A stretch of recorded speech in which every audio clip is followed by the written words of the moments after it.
with a fact which you might find a bit shocking. But it is more than 200 times that we're being lied to every day. In every 10-minute conversation we have with somebody, we're being told somewhere between 2 and 3 lies. What are the lies that we utilize in our daily life? The first type of lies is when we lie for our own benefit, when we want others to think of us as somebody who is more intelligent and more innocent. Secondly, when we want to protect somebody else's feelings. And this is how we build our relations with our with other people. 25% of the lies that we use belong to this type. The third type is a mix between the first two types. Another fact is that in our daily life, we manage to decode the lie in the 54% of the cases. So we have a 50% chance to tell whether somebody tells us the truth or lies. And the good news is that if we are properly trained, we might increase this up to 90%, the lie recognition. I will tell you about it in my presentation later on. Our thanks to Ina. And even before we moved on to the official opening, let me ask you a question. Who knows which of the 10 commandments, which one of the 10 commandments is do not lie? Which number? 9. It's not the first one. It says, I am your Lord, and took you out of the Egyptian land from slavery, etc. It's one of the next 9 ones.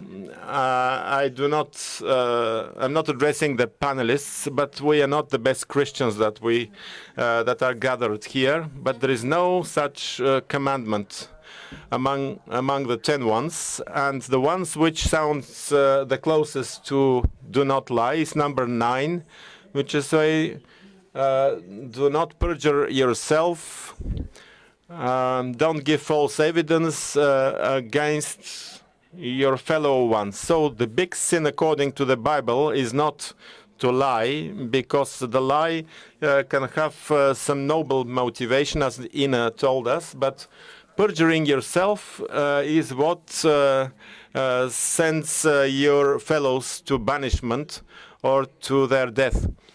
And fake news, as it was called in the Bible, perjuring or giving false evidence, this is what the Bible called it.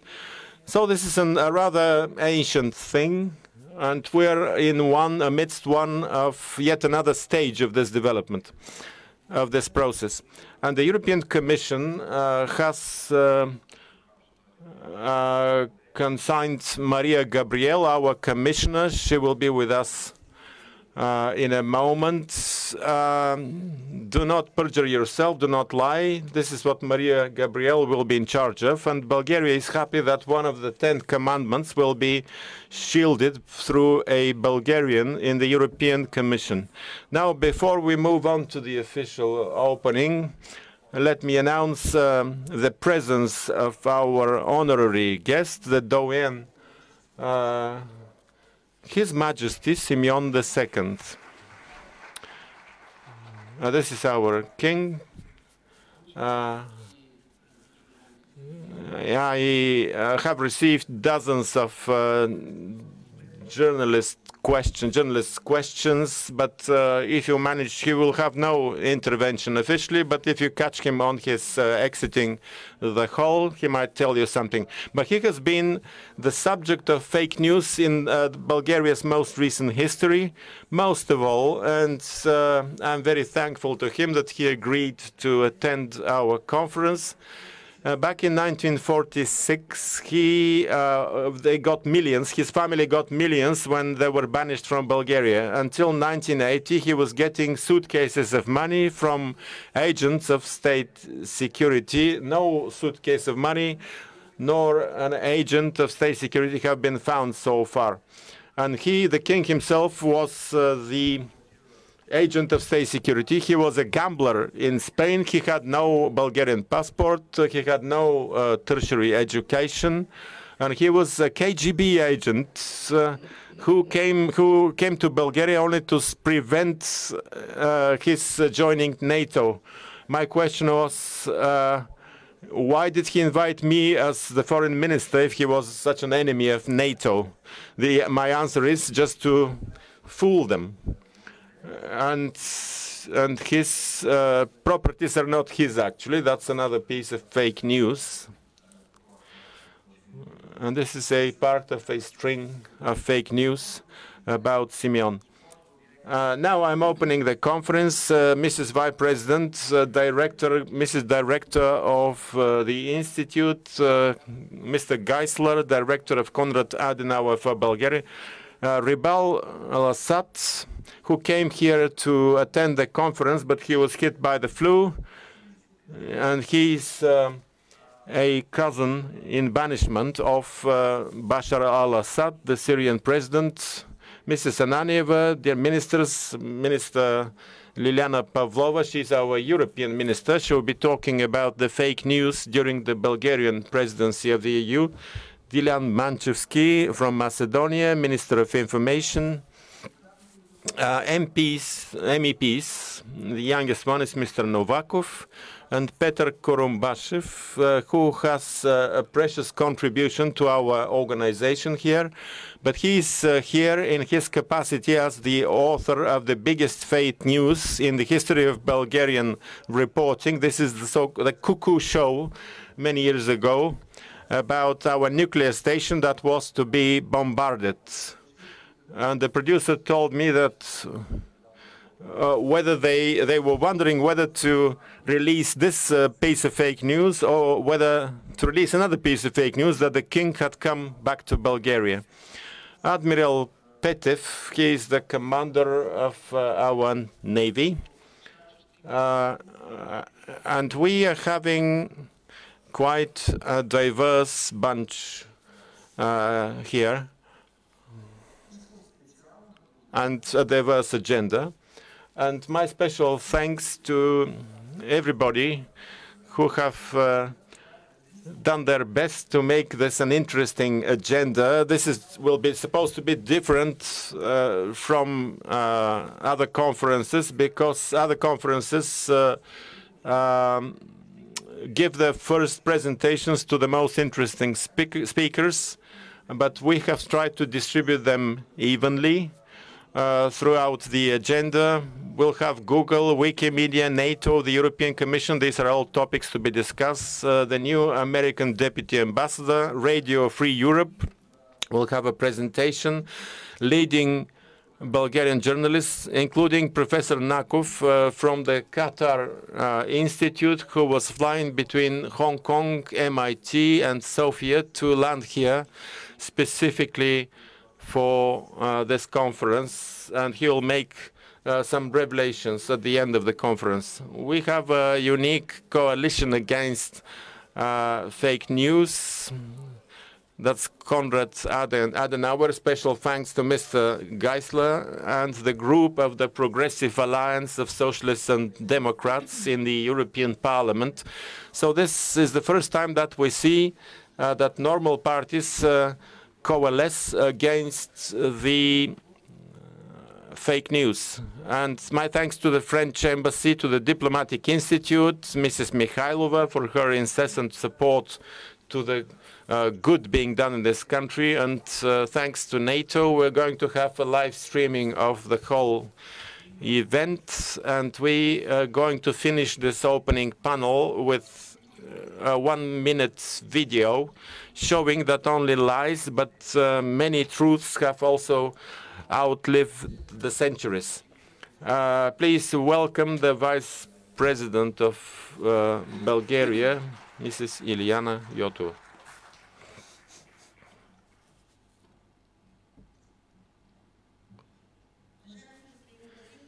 Mr. Pasi, Your Majesty, Mrs. Minister, Mr. Admiral, Your Excellencies, guests and friends. I'm going to continue the parable of Mr. Pasi, and I will return you a bit even further back in time. That's the distant 1938. Let's transport ourselves. 30th of October. There are many reporters, many colleagues in this room.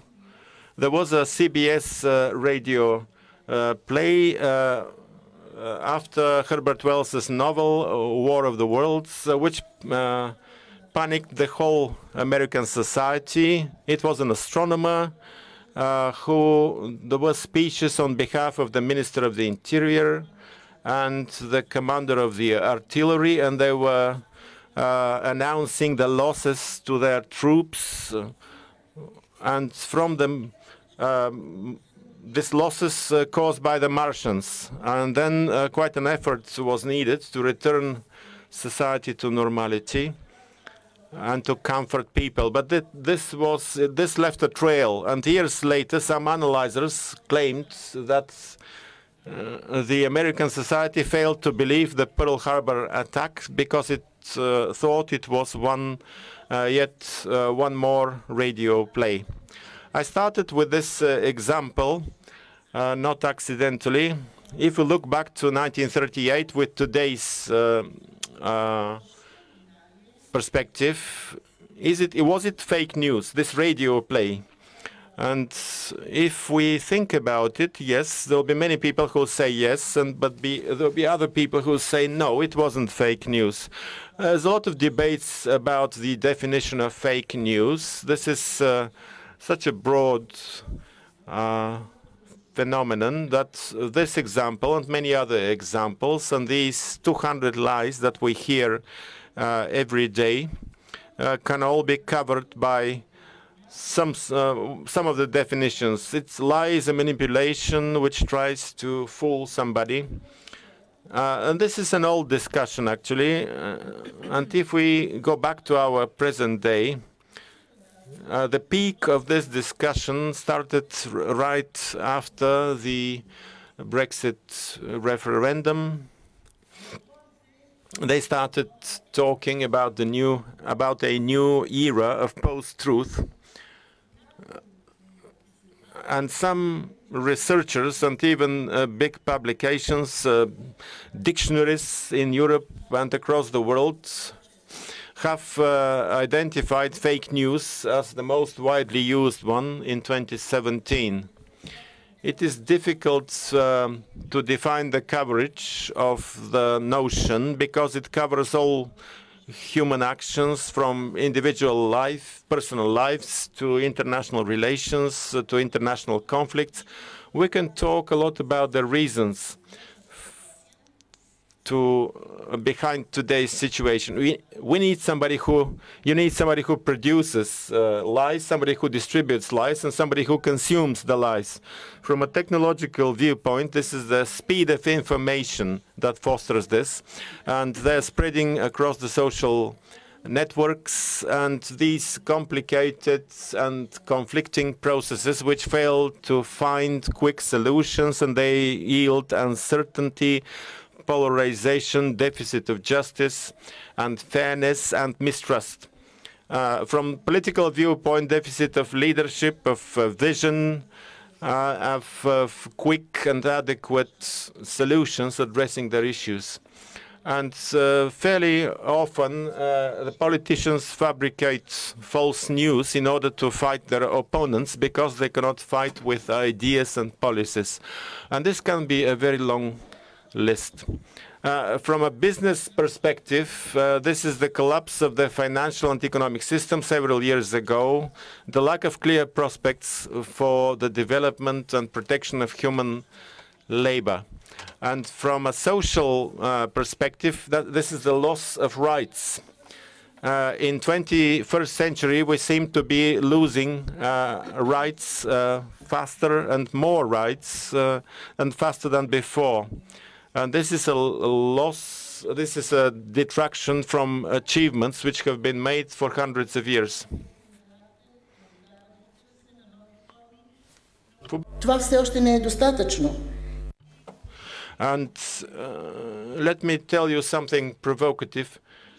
I can see that we're not brave enough. We're talking about the mainstream media, the classical media, to fight for our ground in our competition with the social networks.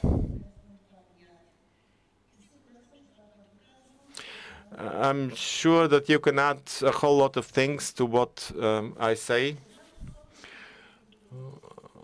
One of these caveats is this is the scale, and we have millions of information sources, and 100 million types of information becomes a part of the social network. So multiply this by the billions of users through their smart devices in their hands. They resend, they comment on, and talk about. And still we're not getting an idea of the whole scale of the developments. In 2011, the World Economic Forum talked about the fast spreading of false information online and identified it as a dangerous trend. And fake news are the fastest ones to spread, not the real ones, not the truthful ones. They need 6 times longer to spread compared to the false ones. This is analytical data. 80% of Europeans have come across false or misleading information. And we are in a stalemate in the EU. And the EU is subject to severe misinformation campaigns as well, and pretty frequently too. And when we're talking about the machine producing fake news, we shouldn't be only looking east. They come from all directions of the world. They come from the west, they come from the south. And let me illustrate this with the Brazilian elections. One of the candidates said that his opponent wanted to put in the secondary school books contents that leads to pedophilia, and played a very important role vis-à-vis the outcome of the elections, although there was no such content which had been offered by the other candidate. The Swedish elections showed that 1/3 of the articles, reports about the elections were misleading. Let me give you an example. It was a notorious lie related to one of the biggest conflicts. Colin Powell has admitted that there were no weapons of mass destruction in Iraq. This is quite a striking example, but let's leave it to historians. But let's ask ourselves, is it possible to have fake news if there are no fake messages and fake policies? Talking about misinformation, we're talking about politics and political fights and elections, but there are other hazardous topics, which human health is one of them. Health-related fake news can lead to awful consequences. For instance, a vaccine which is harmful for children, and it can cause autism. This message has led to severe results, and it has doomed many children, and it was uttered by a politician. Or there are thousands of sites for miraculous cures for the most severe diseases that lead to death, and the owners of these sites, the security services, have investigated this. Most often these owners are cooks, and they have nothing to do with medicine. They have no qualifications. But in order to seek for alternative cures and exploiting the situation of people who were sick or their families, they spread fake news. Let me say a few words about the Bulgarian situation. We have no insurance against these developments. There was one piece of research which showed that 1.8 million people in Bulgaria every day bump into a piece of fake news. For instance, in this election campaign for the European elections will be fake, and the Euro elections will be the first serious tests about how we implement the policies against fake news. And let me make a forecast now. The election campaign will be quite different from what we have seen so far, both in terms of its messages, in terms of its information, tools and mechanisms that it uses. There are two objective reasons which will help these negative developments into the process.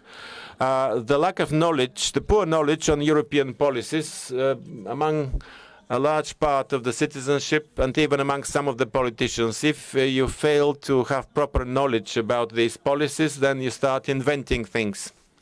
And one of these topics will be covered here by Minister Pavlova. Many documents will be interpreted erroneously because many people do not know how the European institutions function. We're not even talking about PR. There are deeply fake news. We have this rating of fake news. And fake videos with collages, and they put words into the mouths of political or social figures, words they never said. I would like to congratulate the Bulgarian Euro Commissioner, Maria Gabriel. We're not fully aware in Bulgaria that she is the commissioner who has a most difficult and subtle commission to deal with, and she'll meet a lot of resistance. We already have a report of an expert group. And this report was supposed to help the European Commission adopt some policies.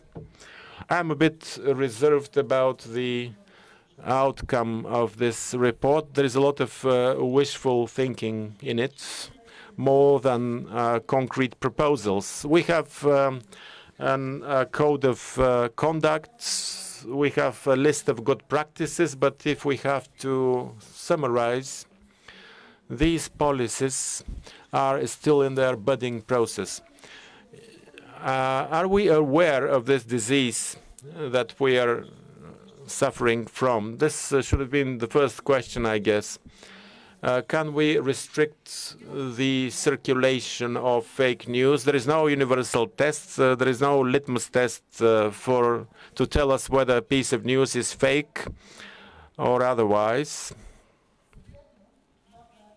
And this, there is no universal antidote, obviously. And we can talk about restraining fake news, but it will be an illusion if we believe that we can entirely eliminate it. There's a lot of political will, energy and strength which is needed by European institutions to tackle the problem. What could be done? Technical devices, technical tools is one thing, and the second one is in the area of integrity and morality. A lot of technical solutions have been offered to restrict the spreading of fake news. That was after a series of scandals at Google and the demands of the European Commission and the member state. Mark Zuckerberg from Facebook, I think the MEPs will be talking about it and about the discussion itself. But let me quote one of Zuckerberg's statements. He said, "We're ready to make substantial investments. We're doubling our staff dealing with security. It will be always more important for us than the bottom line.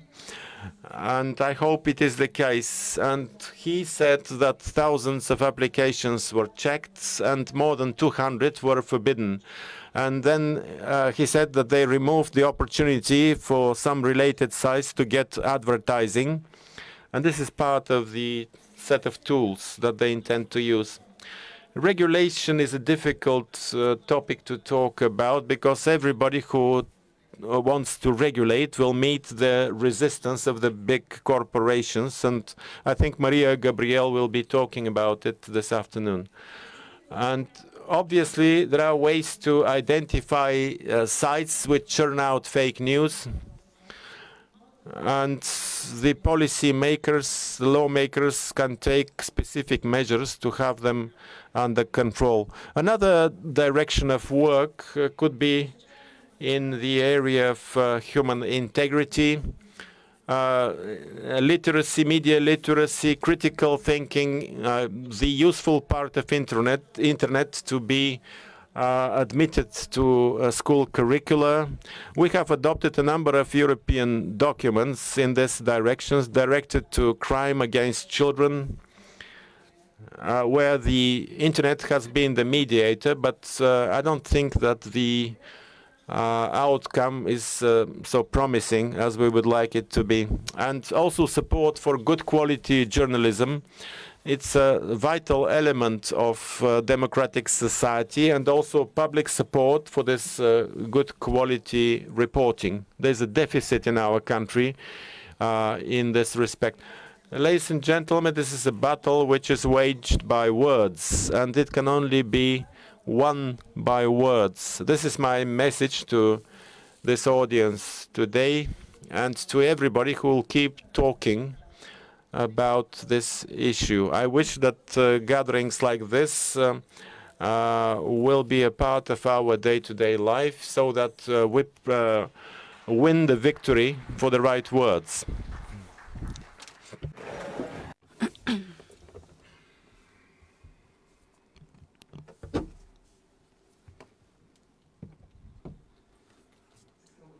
I want to thank Mrs. Vice President. This is the first Vice President. We haven't had such a Vice President up to now.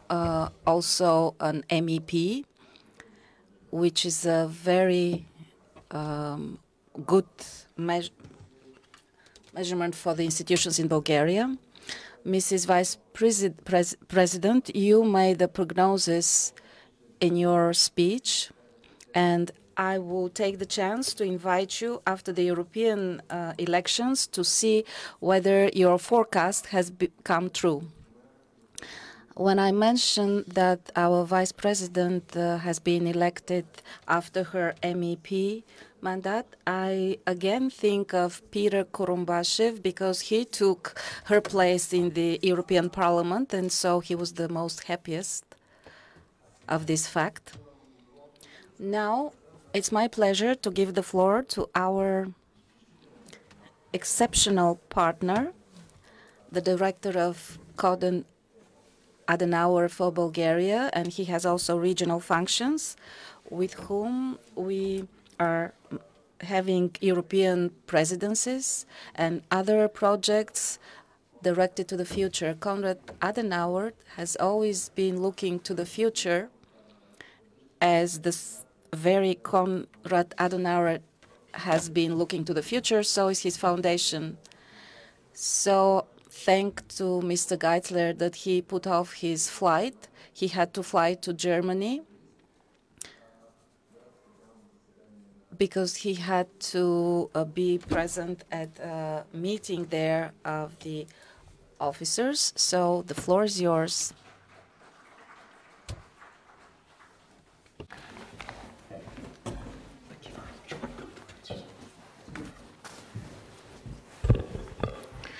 Madam Vice President of the Republic of Bulgaria, Your Majesty, Your Excellencies, ladies and gentlemen. It is a great pleasure for me to welcome you to today's conference on behalf of the Konrad Adenauer Foundation, and I'm very grateful to Solomon Pasi for the kind words that he found for our foundation and for our work. We are honored by the presence of so many high-ranking and distinguished participants. We are grateful to our partners and thank them for their excellent cooperation. Today, everybody is talking about fake news, but the term fake news seems to be quite new. I can't remember that it was part of the political terminology a couple of years ago. According to the Cambridge Dictionary, fake news are false stories that appear to be news, spread on the internet, or using other media, usually created to influence political views.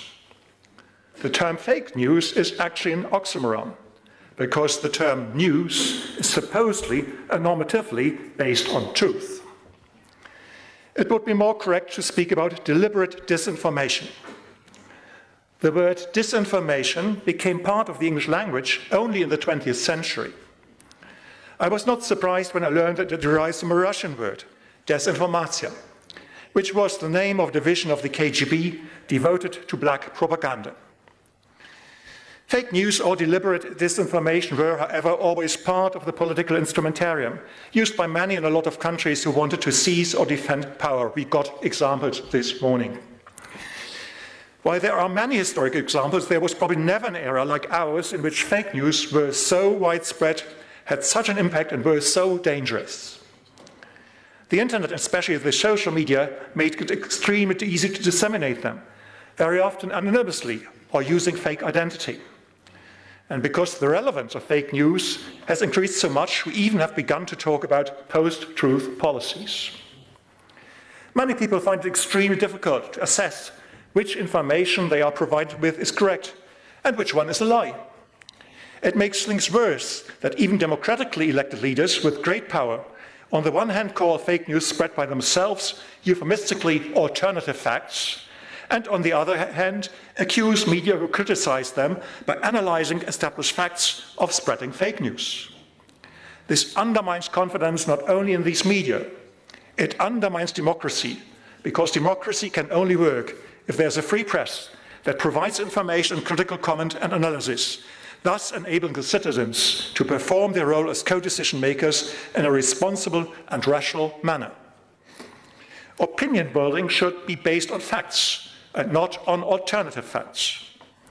Therefore, responsible politicians should strengthen public confidence in serious-minded journalists who report correct facts, even if they do not like their analysis or comment. They can even hate it, but they have to accept it. Because these serious-minded journalists are in a competition with trolls, people who systematically spread disinformation on the internet, who quarrel or upset people, who distract and sow discord, very often by posting inflammatory and digressive or extraneous messages, with the intent of provoking readers into displaying emotional responses. Online harassment happens every day. Many societies get more and more polarized. Hate speech and hate crimes increase. In an article published in April 2003 by one French and two Russian authors titled "The Virtual Eye of Big Brother," the Russian State Security Service was for the first time publicly alleged to organize and pay commenters to make contributions to forums on Russian internet sites that until then predominantly reflect liberal and democratic values. While many assume that these allegations, as well as other investigations that come to the same conclusion, are true, it would be very unfair to only accuse Russia of organizing so-called web brigades or trolls armies. In 2013, Freedom House stated that 22 out of 60 countries examined have been using paid pro-government commentators to manipulate online discussions. That was 5 years ago. I would be very much surprised if a new study came to the conclusion that the number of countries acting in such a way since then had not increased. Frightening is the dimension of the problem. According to an article published by Forbes magazine in May this year, every 60 seconds, 160 million emails are sent, 98,000 tweets are shared on Twitter, and 1,500 blog entries are made. If only a small percentage of them contain fake news or disinformation, the problem is already huge. No human being can keep up with all this. So is it enough if we train our citizens to spot fake news stories. It is enough if we, for example, tell them that they should read news spread on websites with odd domain names with wariness. Is it enough if we tell them that they should be suspicious if a story tries to make them angry? Is it enough if traditional quality media offer fact checks? I have my doubts. So is artificial intelligence the best solution to detect fake news? I will not try to give you the answer. Fortunately, we have several experts on this topic who will later take the floor. Maybe artificial intelligence can be a useful tool to spot online propaganda, but it can probably also be used to create fake news. So is artificial intelligence in an arms race with itself? The biggest nightmare, however, would be if fake news could be the decisive factor to win an election. Maybe this already happened. You gave an example, which I think is a very good one for a very maybe successful lie. That would be horrible. I hope, however, we will already have or will find strategies to prevent this. What I had to witness, however, was how you can successfully manipulate public opinion by spreading fake news or systematic disinformation in this country.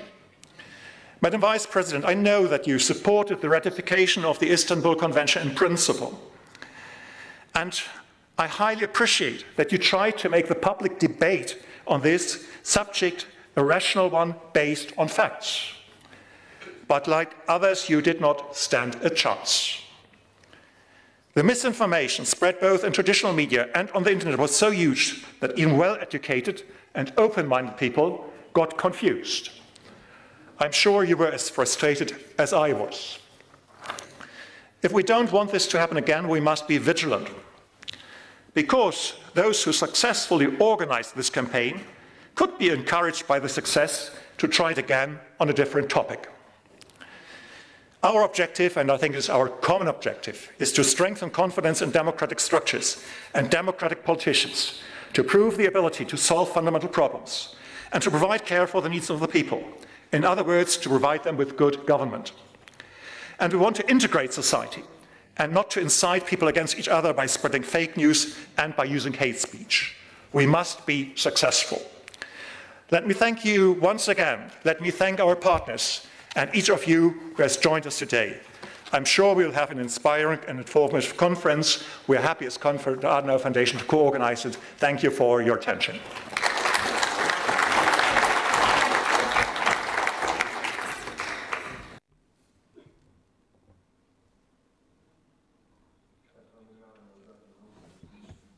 Well, that going behind is very behind the stages. I want to thank for the diplomatic presence here. I've noticed ambassadors of member states or future member state. Thank to the Italian ambassador, Swiss ambassador, the Palestinian embassy, my brother, older brother. And this time here is the ambassador Stanislav Daskalov, who was leading the negotiations with the European Union, and I saw how many people greeted him today.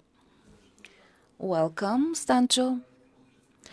Also want to greet the people whom I haven't seen for a long time. Our old Atlantic from Kırjali, Mr. Hadjiyski. We are so happy to see you. With those few words, I would give the baton to our co-partner and co-organizer, director of the founder of the Diplomatic Institute in Bulgaria, Mrs. Taня Mихайлова. And after that, I would invite our technical assistants to show the video. The floor is yours, Mrs. Mихайлова.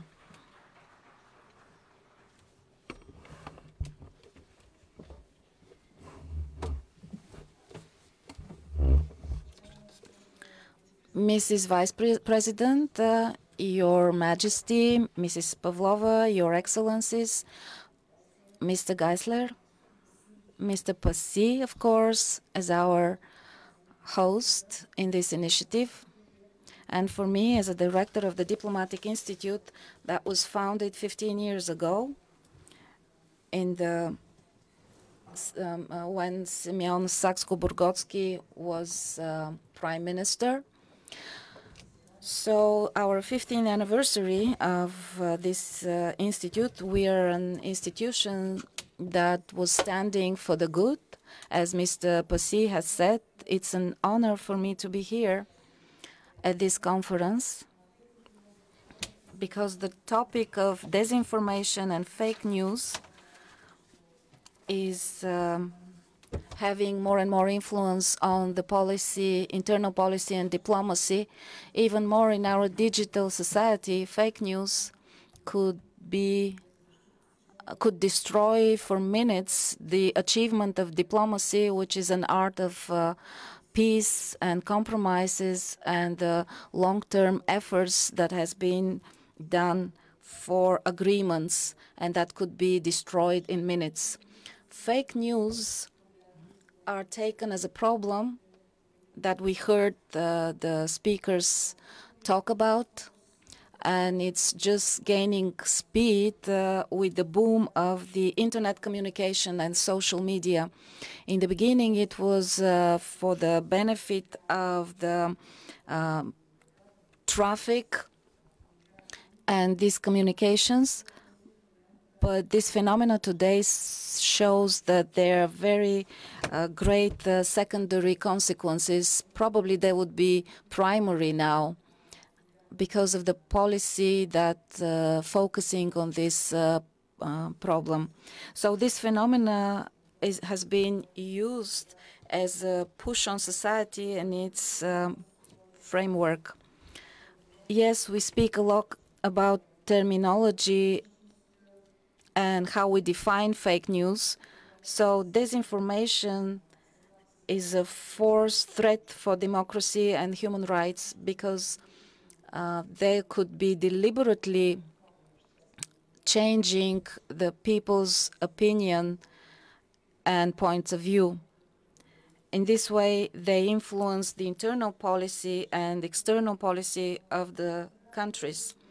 In a time when personal feelings and beliefs are the basic factors of taking public decisions, we have fake news in order to manipulate those feelings and confirm those points of view of sensational topics and titles. So they're a very powerful tool for extreme political platform as populism, Euroscepticism, radicalism, and so they play a big role in the international relationships and diplomacy.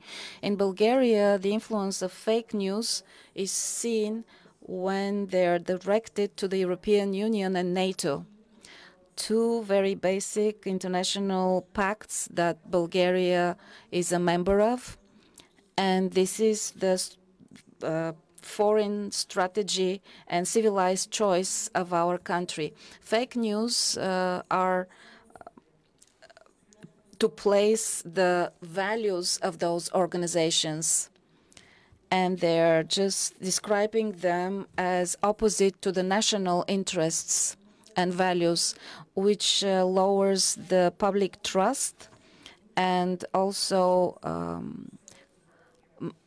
they're a tool for influencing the foreign policy of Bulgaria. That's why in our Diplomatic Institute to the Exterior Ministry, our colleagues and our students, our attachés that would take part in the debates of this conference later today, we are really interested how we could counterpart or how to adapt, how to look at the fake news and to be sure that today's conference would not be distorted.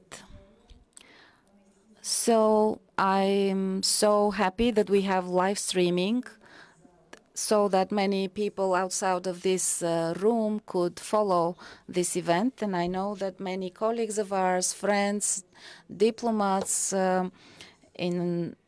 abroad are following our discussion.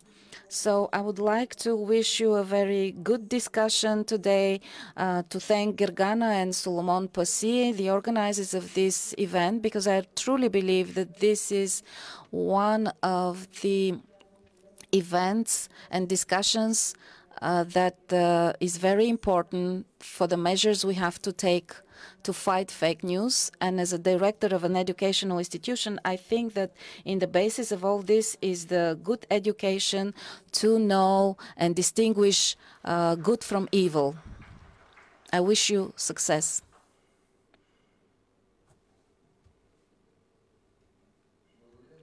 Thank you, Tanya. We have a good news. Our panelist, Assad, has overcome the flu, and he is with us. We know that when I'm telling names, I would be mistaken.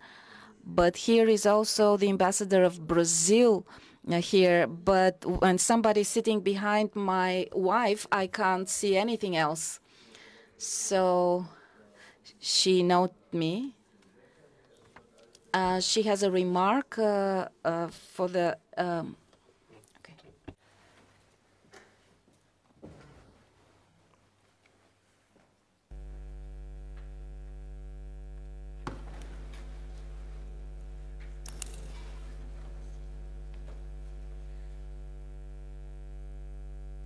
Не, това. Това е за накрая. Развалихте десерта, бе, хора.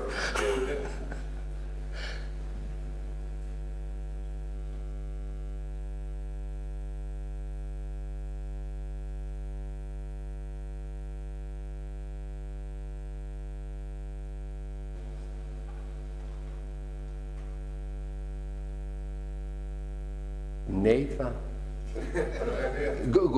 It's not the right one. We are talking about the video from the Secretary General. And we can see the Admiral in this one. But there is some technical glitch, obviously, but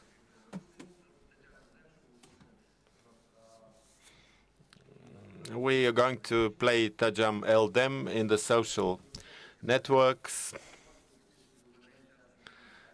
Please try and find it. We must be technically able to show this video. People stepped on the moon 60 years ago.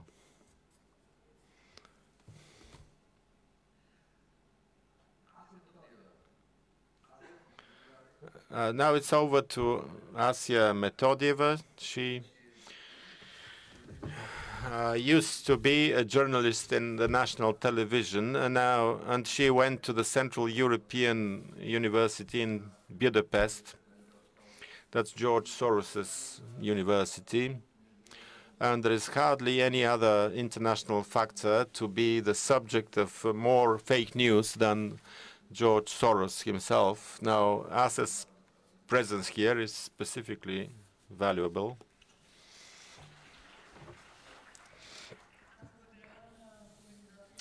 My thanks to the organizers. This is the first time after I left the national TV that I can come back as agent of George Soros. My decision to part with journalism in television, this is what I said to myself. I'm going now to Hungary. I'd like to do a bit of research and be a little bit more distant to Bulgarian politicians. But the karma obviously wasn't good enough, and it failed to happen. 3 years between 2015 and 2018 have proven rather turbulent in Hungary, for Hungary. And Hungary became the target of European news the last few months, the last year. One of my research is dedicated to fake news. Fake news in Central Europe, and Hungary is the mecca of fake news. And on the Balkans, where several political events are unfolding, and how fake news are being produced and how they affect political processes. This is what I'm going to talk about. I'd like to mention three important factors for Central Europe and for Hungary. One of them is the change of political regime. We know that autocracies and authoritarian regimes have a special relation to information. In Hungary, the way they use information, they don't use it to spread democracy, but they rather use it as an instrument of the powers that be. And since 2008, the key channels for anti-European and anti-NATO propaganda are the media under the auspices of the ruling party in Hungary. And Budapest was flooded with posters depicting George Soros, and there was quite a lot of talk about the Central European University, which is in the process of moving away from Budapest. It is a consequence of the government's campaign against it, but for other reasons as well, because some other NGOs have moved house away from Budapest after political pressure. You were not successful in playing your video about NATO. This is not a good sign. But what takes place in the Central Balkans and in Central Europe, there is a fervent campaign. Most of the countries are pro-European, but there's an intensive campaign against NATO. Let me give you an example. Serbia and France are the two countries where Sputnik has a special section about armaments and arms industry. And every taxi driver in Belgrade is going to tell you that the Russian military industry is much better developed than NATO. And all this public narrative has been very strong the last couple of years. And I hope that we will be able to discuss opportunities for Europe to withstand and to contradict this trend. But in the Central Balkans and in much of Eastern Europe, it is the fashion now, this anti-European, anti-NATO kind of talk. My thanks to Asia. Now I'd like to hand over to Ribal al-Assad. He is a cousin of Bashar al-Assad. He is the president of the Iman Foundation. And now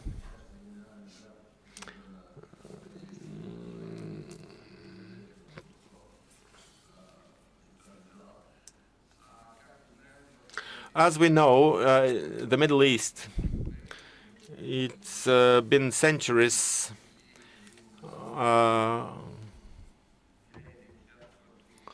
it's been a world which is teeming with fake news. Thank you very much, and I'm really sorry about my voice. I think Solomon knows I've lost it, and trust me, it's much better today. And I would like to thank Mr. Svetoslav here, who actually got me some medicine, and I will be able to speak to you this morning. Thank you, and good morning, ladies and gentlemen. I would like to thank the organizer for this opportunity to speak on such an important topic, and I promise to keep my evidence truthful and based on facts. I am keen to learn from what others have to say, so I will limit myself to discussing the aspects of the fake news problem that I know best. The Iman Foundation exists to promote dialogue, challenge extremism, and bring positive change. So we are all too aware of how so-called fake news has been used to sow division, foment extremism, and bring about chaos, especially in my home country of Syria. Fake news is especially easy to spread in conflict zones, since the fog of war makes it difficult to establish the true facts and to verify the credibility of sources on all sides. But it's also a problem in all those countries ruled by autocratic regimes, since there are no independent media to hold them to account, and no effective defamation or libel laws for citizens to appeal to if they are slandered, so these regimes are free to propagate their own fake news. But sadly, as we all know now, even the democratic West is not immune to fake news. And mainstream broadcasters are sometimes all too willing to act as mouthpiece for those with hidden agendas and reproduce their lies without checking the facts.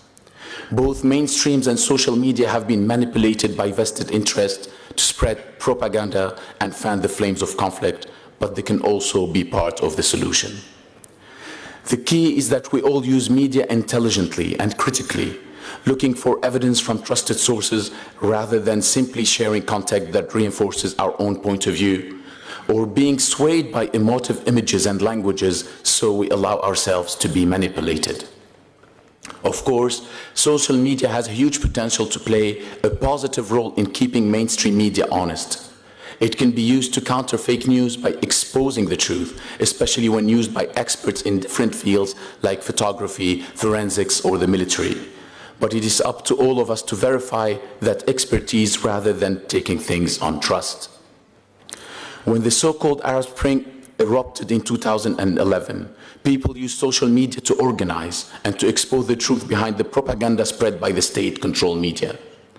Observers in the West were rightly excited about its potential, but also very naive not to realize that it's not only liberals and Democrats who are able to use this technology. In the beginning, authoritarian Arab governments were slow to react. They knew how to track down unpopular protests in the streets and to arrest dissidents. But at first, they did not understand much about social media, so it was used relatively freely by protesters, but not only pro-democracy protesters. As we all know, throughout the region, the Arab Spring was hijacked by Islamic extremists who were not interested in freedom and democracy, but only in spreading their perverted ideology. My country has borne the brunt of their poison because they used every form of media they could get their hands on, from social media to the internet to satellite TV stations, to spread their propaganda and recruit fighters from all over the world. And those fighters ended up in Syria, where they killed and maimed innocent civilians. I will come back in a moment to the situation in Syria itself and to the role of fake news in escalating the conflict there. But first, I want to take a moment to talk about what has happened elsewhere in the region. Autocratic governments have taken a two-pronged approach to the challenge posed by alternative media. On one hand, they have sought to crack down on and censor dissent, and on the other, they have learned to manipulate this new technology for their own ends. The Turkish government has become particularly censorious, locking up countless journalists for criticizing the regime. And while it is harder to police the use of social media, Turkey leads the world in legal challenges to Twitter. According to Twitter's own transparency report, Turkey is responsible for well over half the demands the platform received from governments worldwide for contents to be removed, and not because it is of its extremist content, which certainly should be removed, but simply because it is critical of the government. And in fact, the Turkish security services were complicit in the recent murder of the Saudi journalist Jamal Khashoggi, because they knew very well that he was about to walk into a trap. He had close ties to Erdogan's advisors, and they were informed that 2 private jets had left Saudi with a group of 15 men coming for Khashoggi. So they had 4 hours to warn him of the danger, but instead they allowed the killing to go ahead so they could get Saudi into a corner and exert leverage over them. So everything we have heard since has been part of a propaganda war. Governments like Turkey have also found that they can use social media to spread misinformation. The fake news expert Anne Applebaum points out that authoritarian regimes are now very good at creating an alternative narrative. For example, starting false rumors that a democracy activist is a traitor or even a pedophile. And in countries without proper legal protection, there is no way to hold them to account. In fact, the Syrian regime was one of the first to pioneer the use of fake news. It created the electronic army to propagate its misinformation and also to shut down Facebook pages of everyone who opposes them, something I have experienced at first hand. Because my pages were closed down for over a month, but of course, the Islamist opposition in Syria is engaged in exactly the same kind of activity, spreading fake news on its own. And similarly, techniques are being used by non-state or quasi-state actors elsewhere. For example, in the ongoing propaganda war between Qatar and its Gulf neighbors, which has become increasingly poisonous online.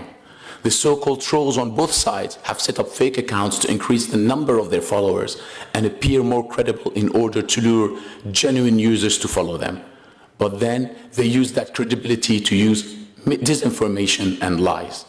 And of course, we know that militant groups like the Islamic State have been reported to recruit converts using Facebook and Twitter, often by sharing videos and other content that is completely misleading or fabricated. But it is not only uneducated youth from the slums of the Arab world who have been fooled by this kind of propaganda. And unfortunately, even apparently reputable Western news outlets have been known to share videos perpetrating to show atrocities in Syria, which in fact are nothing of the kind. Don't get me wrong. The Syrian regime has undoubtedly committed atrocities against its own citizens, and I have been an outspoken opponent since before the civil war even started, but that does not mean we should believe everything we are told. Too many Western outlets have been taken in by the so-called white helmets, for example, supposedly a humanitarian group offering medical support to the victims of the civil war. But they are in fact just a propaganda wing of the Islamic groups like the Islamic State and Al-Nusra, and their goal is to whitewash the so-called rebels by presenting them as victims rather than terrorists. To that end, they have distributed footage that supposedly shows the aftermath of government attacks on rebels in Syria. But this has turned out to be filmed in Mosul in Iraq or in Gaza City, completely different conflict zones. Or in other cases, their footage has been completely faked. And when the unedited tape is exposed, you can see actors waiting for their cue. This is a blatant example of fake news. But the worst thing is that if you read the comments under those videos, even after they have been exposed, people say they don't care that it's fake. Because they say this kind of atrocity is happening somewhere anyway. And if the details don't matter. And in 2014, a Norwegian film director called Lars Kjellberg made a film showing a boy rescuing a little girl under fire. This was scripted and filmed in Malta, but deliberately presented as if it was a footage from Syria. Not in this case because the director wanted to produce propaganda for the Islamic State, but just because he was naive enough to think the truth does not matter as long as something is done for a good cause. But the truth does matter. It matters for its own sake, and it matters because if we are naive about it, we undermine our own credibility. For example, when Western media shared those white helmets videos, the Russians were quick to point it out and to accuse the West of telling lies and spreading fake news to manipulate people for its own interest. They were actually very smart in pointing the Western's use of fake news to strengthen the Russian narrative. So even if we are rightly skeptical of Russian propaganda, we should recognize that if we are not careful to check our own facts, we play into their hands. I know from personal experience how easy it is for the media to get carried away with an easy narrative and to spread stories that confirm their pre-existing prejudices regardless of facts. Because myself and my family have been subject for many years of fake news, which has adversely affected my personal life. Apparently, all you need to know about me is my last name, because it tells you I must be an apologist for the Syrian regime, even if I have spent my whole life criticizing it and fighting against it and standing up for freedom and democracy. It is particularly frustrating when these lies are spread by Western media, because even though I have successfully sued for libel and one that does not undo the damage done by these claims, people remember what they've read and don't always hear about the lawsuit. So they continue to repeat things over and over again. And if nobody bothers to check the fact, it becomes an ingrained prejudice. Fake news can ruin lives. So I would like to see the international community do more to uphold the importance of the facts, of objective truth. To that end, we must put pressure on our allies to punish those spreading lies in order to promote extremism, but we must also keep our own house in order. In the end, healthy skepticism and vigilance are the only way to stem the tide of fake news, so let's show the way by standing up for the highest standards in journalism and political dialogue. Thank you very much. Thank you.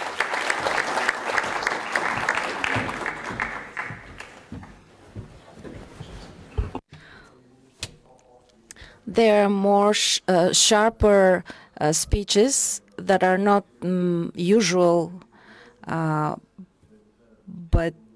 I want to note that we are avoiding commenting internal politics in our neighboring countries, especially when they're not member states of the European Union, where we have more freedom to criticize and even vote on some elections. Concerning Turkey, I have to say that they're our allies in NATO, and we trust them.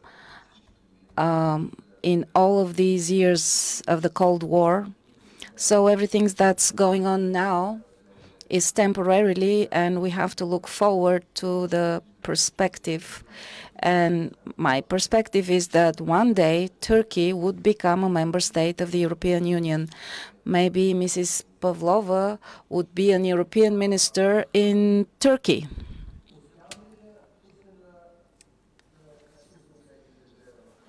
Could we show the video of the Assistant General of NATO, the greeting? No, there is a technical problem still. Now, the Ambassador of Brazil, do you want to say something?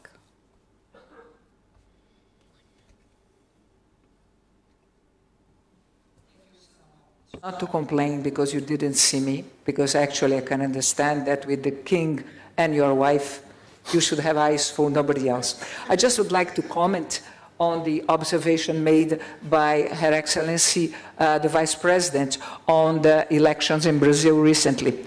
I would like to mention that we were aware in Brazil of fake news flying from one side to the other from everywhere. In this specific case, the court, the electoral court in Brazil, examined the allegations that were put forward in the media, Facebook and other media, and having examined, it concluded that there was a book, there had been a plan, they were not put together, they didn't happen, so they considered that there were no real effect of the facts that were being used. So they decided that this propaganda should be removed, this publicity should be removed from social media. So our institutions worked well, in this case specifically that you have mentioned, I'm proud to say so.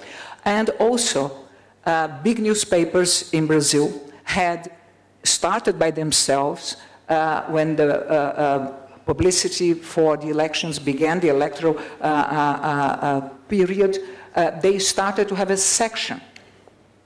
Ask us about fake news. This started with a very prestigious, the biggest newspaper in São Paulo, which is the biggest electoral court in Brazil. And then it was followed by another very prestigious newspaper in Rio. So they had these sections every day. They are in the internet too. So you could see the section, what was fake yesterday. So I'm glad you mentioned it. And I'm glad also to tell you that we are well aware in Brazil, and we have been very active in our institutions too, to be able to not let fake news be the factor in the decision of our people. Thank you very much, Madam, and thank you, Salomon, and congratulations to everybody here. It was very enlightening to us, to me and my assistant, to listen to you. We will continue to enjoy this. Thank you, congratulations. Thank you, Ambassador. Thank you very much. You are giving us a great idea. We have in front of you the Director General of the Bulgarian National Television, so we can offer to him to split his news into news and fake news. По света и у нас, and the fake по света и у нас, анти по света и у нас. Мисля, че така ще запълним още по-добре времето. Ще успеем ли сега да пуснем анимация? Shall we now have the video? Може да загасите лампите също така, за да се вижда по-добре. Не знам. You can put out the lights so we can see better.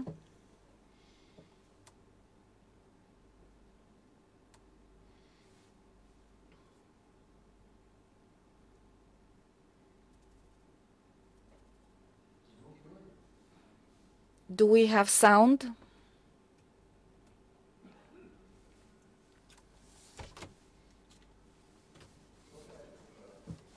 What are you doing, people?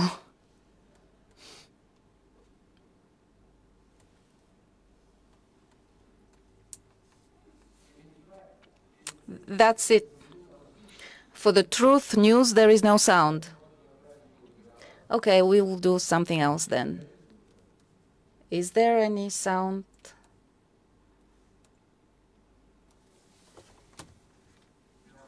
No. So now we'll do the following.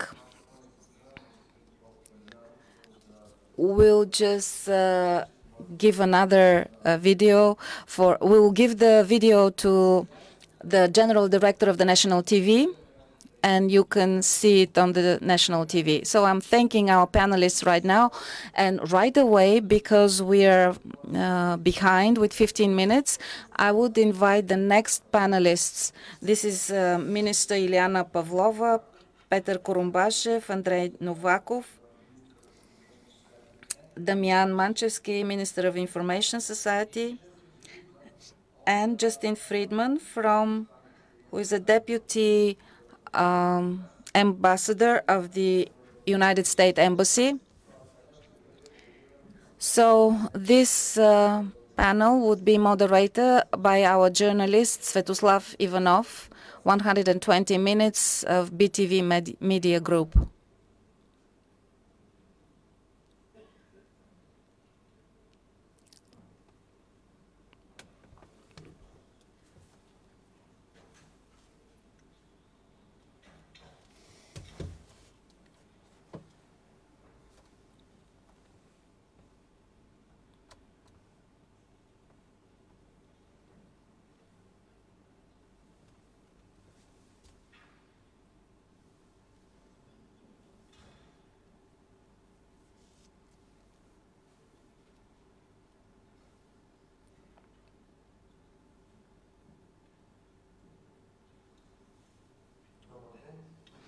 Good morning.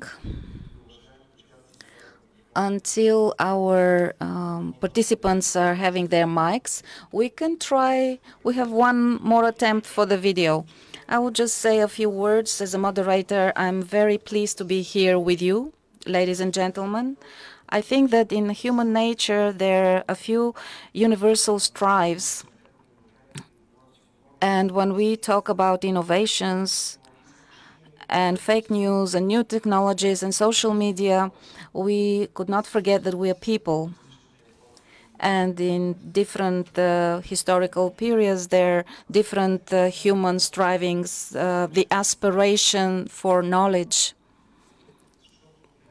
Because today there is a clash that has certain measurements.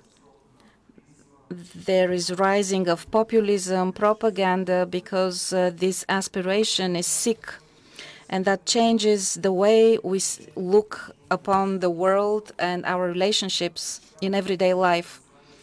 When the aspiration for knowledge is going down, and when we are not striving to remember, then we start having very serious problems. Even events that has been 5 years ago look very back into the history.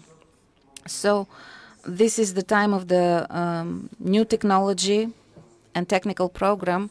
And even today, not the most educated people are governing the world globally, and it has its explanation because we have those short forms of short video, short films, short texts.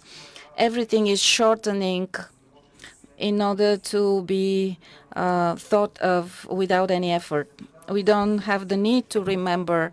We have a clash of fictions and thoughts. We have parts of the puzzle, but not the whole picture. If you can see, most of our societies are perplexed and confused. It's not only in Bulgaria, but in Great Britain, in the USA, Russia, Europe. There is an abyss between the generations in the world. The educated people do not have a good political presentation, because their words in the ocean of many words are with the most weak voice. We and you work in this media, an environment, a media of virtual balloons that everybody has his own truth. So another striving is to be understood, to be heard. So this creates an environment of alienation and singleness. What do we see at the moment? We see how even important topics in the public, people who are saying what they think and do not agree with, they could be 100, but in Facebook, 10,000 people could like them there. So more and more our environment would be virtual and not real until both of them mix together. The decisions would be taken by media and social media push. So that's how we will have our Facebook governments in the future. We can see them in some countries. They would like to be liked by everybody, and they will act with popularity because their goals are very fragile basis, because in this background noise there would be people who would be shouting louder, and no one could shout constantly because your throat would hurt.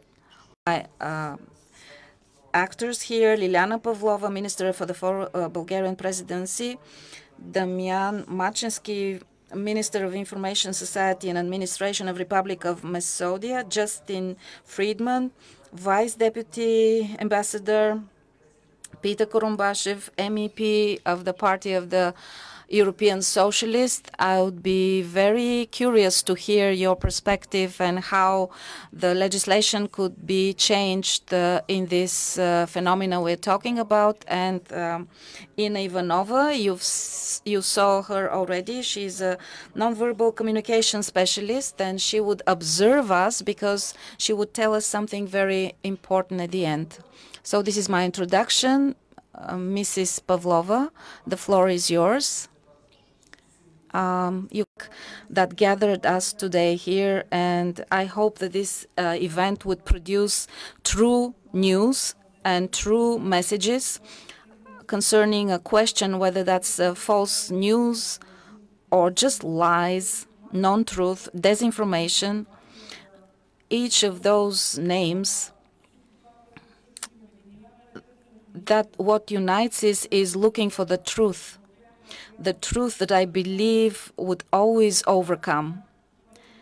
This was my message for the end, but now this is the message I would like to start with. Many things has been said in the morning in the starting panel. That's why I would be very short to structure my messages in three categories, because when we talk about fake news, I would like to look upon them from three perspectives.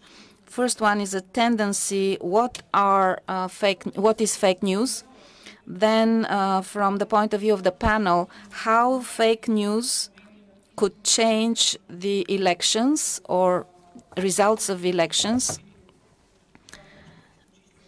because we have to see how that will happen next year in the European Parliament elections, and reflect it through my personal cause fighting the fake news, because I'm a person who has a personal engagement to fight, because I suffered from that, and I suffer almost every day of attacks of false news, fake news in the social media, and I believe this is a cause that all of our society should unite upon, because I believe that today we could not be insured against fake news. All of us are suffering, and each one of us could suffer in the future, no matter whether we are just representative of institutions, politicians, or just civil citizens. A few years ago, when I said I heard on the news, I read in the paper, this is past. Now we are just saying I read it in the internet. So it's broad scale, the internet, and it's more than anything we can imagine. The internet space is a galaxy. Just a few numbers. We have 1.3 billion websites producing news, and many of them are fake websites producing fake news. Monthly, the people who are reading news is 2 billion monthly, and WhatsApp and 325 billion people in Twitter. 70% of them are saying that it's hard for them to make a distinction between fake news and true news.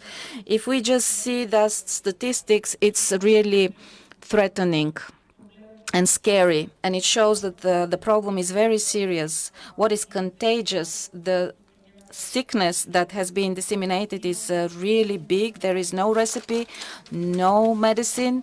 As the Vice President said, there is no universal test where we can measure up whether a news is fake or not, and we cannot find up institution that could measure up and say this is true and this is false. That's why there couldn't be any one institution or one single person or one country overcoming this problem. But if we unite as institutions and societies, and I believe that the European Commissioner Maria Gabriel, with the initiatives that we have on a European level, are a step in the right direction. This code that has been developed, but it's a good beginning. It's a very broad spectrum from activities that we have to do in order to have a good education, adequate quality journalism, and we as a society to be able to distinguish, to be sensitive to the content we're reading, and so that we can counteract upon that. Because my conviction is that each one of us should fight, should react on fake news. The fact that the fake news are disseminated 6 times more than the true news, they reach to the people faster, and people easily accept them and trust them. It's another phenomena, that a tendency that I cannot explain why, but we have to find the answer how we could overcome this process, the lack of trust, lack of transparency, lack of leadership probably, and all of us should do something in this process. I would give you 3 examples of elections and 3 personal examples of the fake news. I would start with elections. Next year there will be elections, and the statistic shows that 18 countries in the world has had problems with fake news, and thanks to that the election results have been distorted. So 18 countries, this is the statistics from 2017. Bulgaria is one of those countries as well. Our elections in 2013, and the Costin brought a fear that distorted the election result and misled the voters. So Bulgaria is also an example of such a fake news manipulation that really distorted the public point of view. Also, the Bulgarian presidency also suffered fake news. Also, websites that are not just one-day websites, but news like the presidency would be taken away from us, it will be given to another country. And we all know how the procedure is, and that there is no question of taking away the presidency from Bulgaria. The construction of this building, MDK, that we are now in, has never been a condition that the presidency of Bulgaria would be withheld. So in any form that did not pass us, cyber attacks also together with the fake news, cyber attacks are a very important element of the problem that we are having and the solution of the problem with the fake news. We had cyber attacks every day. That was not known by the public, but we had cyber attacks every day. When we have a serious election campaign, we could expect other cyber attacks. In personal plan, I also suffered the fake news in the last 2 years. I'm deeply convinced that the fake news should be reacted to. I tried not to react, and I saw that when there are fake news in the sites, you can react when there is an important website.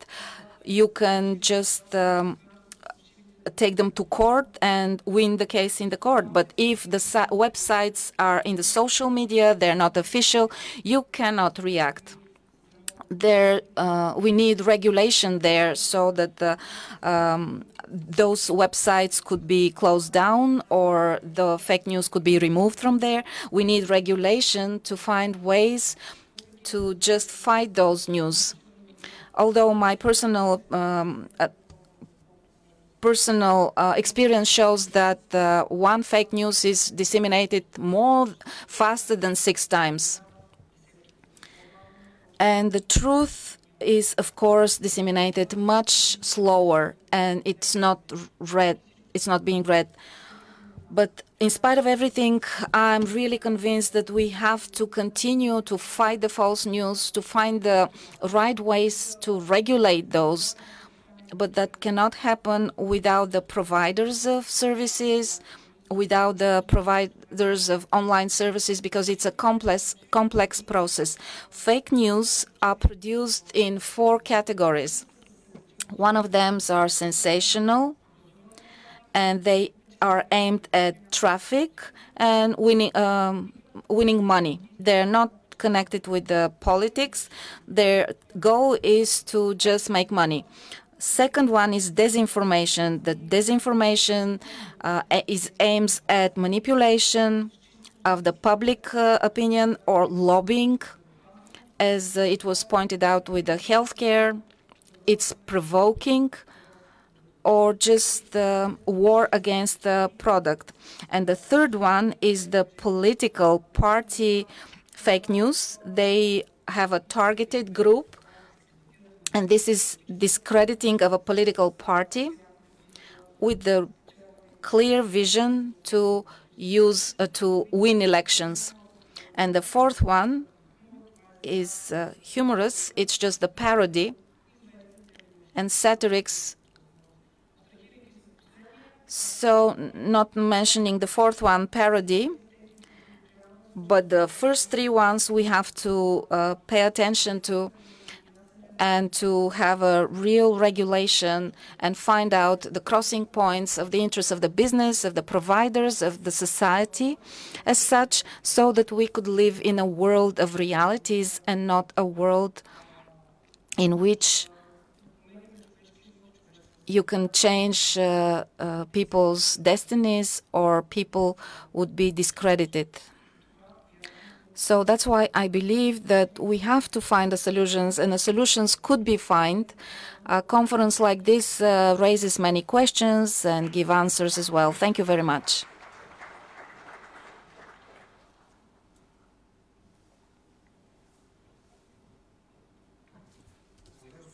Thank you, Mrs. Pavlova. There is a key event here as a phenomena and chronologically, and this is the decision of Facebook to give the same view of our wall, whether every article, whether it has been written in New York Times or on our Facebook wall.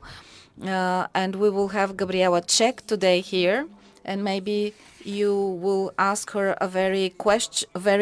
many questions concerning Facebook. So what questions would Mr. Korumbashev put to Gabriela Czech? The floor is yours. Thank you. Dear Vice President, Your Majesty, Your Excellencies, colleagues, friends,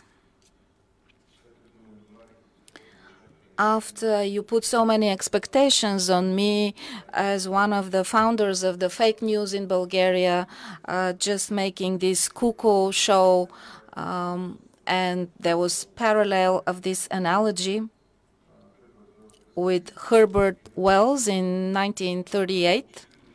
Obviously, I have to answer and just these expectations. Especially Facebook, I have the opportunity to talk with them many often, especially with the voting 5 days ago. I asked them whether it's normal when we have events as those in Kansas and people showing Nazi symbols, and there are people of political party in Germany, whether we have such a video, it should be removed. I know that as many people, much profit is, but where is the line? Where is the border? Let me greet the people here on behalf of the Bulgarian European Socialist Party, and to thank here the organizers, the Conrad Adenauer, and greet Mr. Gaislер, because it's a really good sign when the foundation of the Christian Democrats and the Bulgarian Democrats together at such events. Of course, this is possible when it is organized by the Atlantic Club in Bulgaria and the Digital Coalition. Let me give you an example from Malaysia. I was there on May 9th, which is the Day of Europe and Day of Victory, but that was the day of elections in Malaysia. What happened in March there? The ruling party there that has been ruling 61 years, since Malaysia has been an independent country, they have taken the law for fake news. On the next day, that was the end of March, 45 days before the elections, the first one in prison was the leader of the opposition, Dr. Anwar. That forced the ex-prime minister of Malaysia, who had his own party, to be a candidate. And for surprise, in 92 years of age, he won the elections on May 9th, and just overcame this party that has been for 61 years. And now he's a prime minister of Malaysia, and one of his first actions was to take out Anwar from prison. He has two convictions, sodomia and fake news, so that you can see how democracy could work without having some extreme conclusions. And now we are expecting the person who was in prison for fake news to be next Prime Minister of Malaysia, because now the Prime Minister is 92 years old, but it's an example of a Prime Minister who can come back again on power. This is an example of how we should accept the legislation in a democratic country and a democratic union as the European Union, and how it could be used, because many politicians are tempted to be able to push a button, and I doubt that the fight with fake news would be used for democracy. When we had this Kozlodui show, we were convicted with two other people, and there was a interrogation in court by a journalist. We are missing such journalist now, Dmitry Ivanov. There was one persecutor. He asked him who could. He asked him who could stop, who is entitled to stop the national TV. And he found that nobody could stop the TV. They had just come to power. There was a politician from the ruling party, and the prosecutor asked him who is entitled to stop TV emissions. And he said the Central Committee of the Communist Party. That was the joke of this journalist. And the prosecutor then asked, does the Speaker of the Parliament have the right to stop? And Dmitry again said, the journalist again said, yes, if he's from the Central Committee of the Bulgarian Communist Party. So who can stop the television emissions and who can push buttons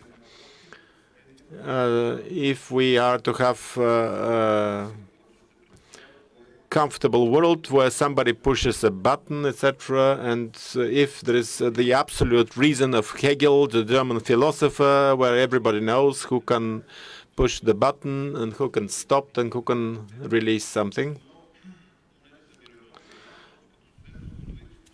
I have found that the use of artificial intellect can be useful only if there is natural intellect. Otherwise, it's useless, and sometimes it's dangerous. We discussed this issue when talking about a law for digital trade, because very often somebody sells Adibas, which is a knockoff, which is an imitation of Adidas, etc. So we were discussing what we should do by big platforms, what should be done by big platforms, whether they should stop the whole information which is mounted, or when addressed, when requested, they should take such information off their sites. Because just imagine a TV without any editorial work, where everybody shoots different types of footage and then release it on, they show it on TV. That will be a very funny television. If you address the big platforms, if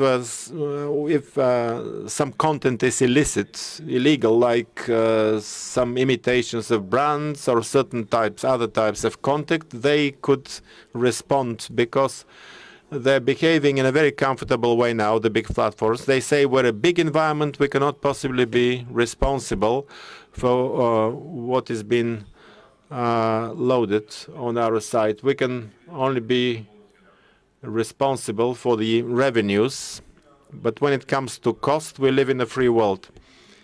We live in a world where, apart from fake news, where the hate speech is quite prevalent. When we talked about NATO and the EU, I'm afraid that the European Union has become something like a tissue or a handkerchief for many of the comfortable target, and hate being an authentic feeling. My concern is we narrow down the field of quality media, and we narrow down democratic space in general. And there's a natural consequence that we narrow the field of serious media. Let me read what Reporters Without Borders say. It's an evaluation for Bulgaria. Any opposition media which criticizes the media or pro-government oligarchs is being targeted. Sometimes oligarchs use tabloids and news sites to denigrate opposition media. Sometimes the authority harass independent media by legal means, by judicial means. There is always different types of harassment, confiscations, etc. When I was telling you about Malaysia in 2018, we're somewhere in the middle, probably. And for Bulgarian media, because I'm an acting politician and we are on the eve of elections, let me refer to one of the articles of the American Constitution, which gives me the right not to give evidence against myself. And I was impressed by this video, which is now being commented in the media. Bashar Rahal, the way to become famous, to bring coffee to the boss, etc. And students who were discussing this says, yes, this is our objective, to be famous and to be shown on TV. I think it's quite a hazard that we can raise something rather plastic. I think we have some resistance, potential for resistance in our societies, democratic societies, that will not allow this plastic thing to take over. Thank you.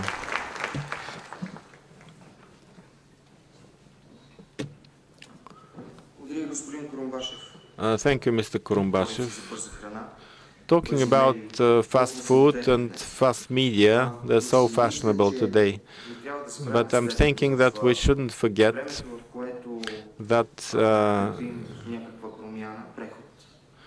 in time of transition to different models, in time when income is going down and the revenues from media content goes to big corporations like Facebook and Google, there is a precious capital left. This is integrity, reputation, good name. And when you compromise your integrity, then you behave like somebody who is holding a pistol in one hand and a rifle in the other, and you only change hands. You only change your weapons depending on who is in power. And such media follow the desires of their owners. They're changing desires or changing owners. They'll simply vanish, probably not now, probably a year or two away. But in the tempest, only those will survive who follow the classical rules that make them media. There's an interesting thing in Macedonia. There's a similar thing in our region, and the situation of the media in Hungary is quite dramatic. Asa will tell you about that after lunch. But in Macedonia, especially around the months of signing the contract with Greece and the vote, now I hand over to Mr. Manchevski to tell us about it.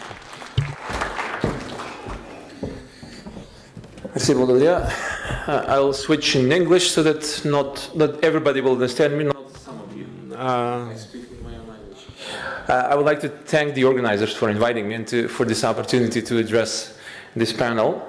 And as you said, I kind of think that I come from the maybe fatherland of the fake news. Macedonia, before we resolved the dispute with the name issue with Greece, we became globally renowned because of the ingenuity of some of our citizens to meddle in other countries' elections. And not in just any country, but in the US. And we won. How many of you can say that?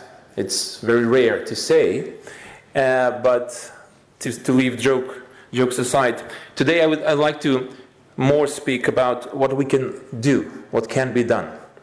We've been discussing a lot all over the region and globally about fake news and what it is, what are the origins, but especially in regards of how fake news can influence elections is something that we can also discuss a bit more in details. I'm going to talk not because I'm Minister of Information Society Administration. I know a few things about algorithms, how things are being done, but this is not what I want to talk to you about. I'm going to address you because I've been managing political campaigns in Macedonia since 2011. I was head of the campaign for the parliamentary elections from the opposition in 2016 when we took over the government. And I was also head of the referendum campaign, which just happened now regarding the change of the name issue. So I would say that I'm combating fake news on a regular basis for 7 or 8 years now. And what I can say from my experience is that the good and the timely information is of the highest importance in any modern democracy. On the other hand, fake news, or I would say the digital propaganda, undermines the democratic processes and strongly affects elections. People always ask me what is the best way to combat fake news. And there is one very simple answer that has nothing to do with any technology, and that is the truth. The truth is the main weapon to fight fake news. Of course, it goes hand in hand with raising trust in institutions, but also in journalists through professionalization, education, and continuous development. And there is another aspect in addition to this one.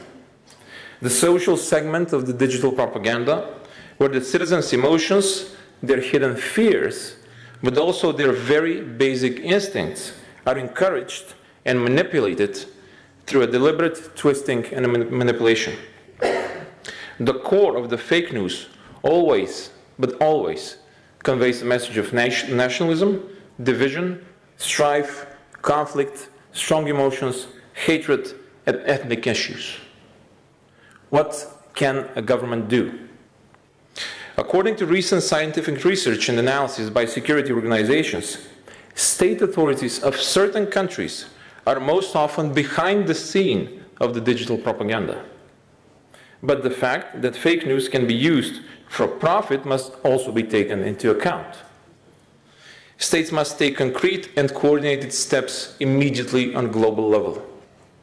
The state institutions can do the following: proactive transparency and openness, direct communication with the citizens on social networks, rising citizens' confidence in institutions, introducing programs for media literacy in educational programs, security analysis of bot networks and social networks, recognizing and analyzing digital propaganda and systemic prevention through anti-propaganda steps and approaches. And I have to be very sincere, that although many of you will not agree, I do not believe in fact-checking. You may agree with me, as I said, you may not. But I think fact-checking is impossible. The fact-checking is reactive, is post festum, when it might be too late. It is also technically very difficult to perform, although some of the global companies are doing their efforts, and I would like to congratulate them for this. But at the end, who is the supreme authority to say what is truth and what is fake? And where is the borderline with censorship? What Macedonia is doing right now, at the level of increased and active transparency, is institutions' operations. This type of work is based on 3 very basic pillars: democratization of the media environment, active transparency, and increased access to information. Active transparency is one of the key segments in the government's work. We regularly publish the daily agendas and minutes of government sessions. Decisions, documents, reports, rule books of government and ministries and institutions are also being published. All public procurements and contracts are being published. Another pillar is the access to information relevant for the public. This means that we have declassified many information. We abolished the fees for application for public information. We provided free of charge services from the central register and the cadastre for the journalists and the media workers. Our way of thinking is not what should be published, but vice versa. What are the only few things that must not be published and have to do with national security? Concerning only the documents that are going to maybe endanger people's lives. Everything else belongs to the citizens, and everything else must be published. We as a government believe that proactive disclosure of information, accountability, and transparency contribute to reducing fake news and propaganda. The open government concept disables fake news. There can be no manipulation over the minister's expenses because they're being published. Every single cent we spent. There can be no fake news concerning the public procurement amounts because now every tender agreement must be publicly announced. The focus of government's relations to the public is openness, transparency, and above all, accountability. Opposite to the previous government, which focus was the propaganda. This kind of work enables building trust between the institutions and the citizens, which is also crucial into fighting fake news. Active two-way communication of the government on social networks is the key for quick interception of fake news. So besides the truth, the rapid response is also crucial. And that demands great determination and focus of all, especially during elections. There is literally no time to sleep. What is our experience from the referendum campaign in the last several months? Daily and active supplying of fake information through social networks by anonymous profiles whose aim was to influence voter turnout. Through dozens of highly active profiles, the boycott movement managed to flood especially Twitter with a large number of messages with fake news in a short period of time. Many of the profiles proclaiming as supporters of the boycott movement had a bot activity. They were not managed by humans. Most active profiles in the boycott movement shared pro-Russian websites in support of their cause. Let me share with you just one example. The clearest application of fake news during this period was a photograph that shared on Twitter with the alleged resignation of our Minister of Foreign Affairs. It was made so realistically and sophisticated that even one of the largest TV stations reported about it as truth.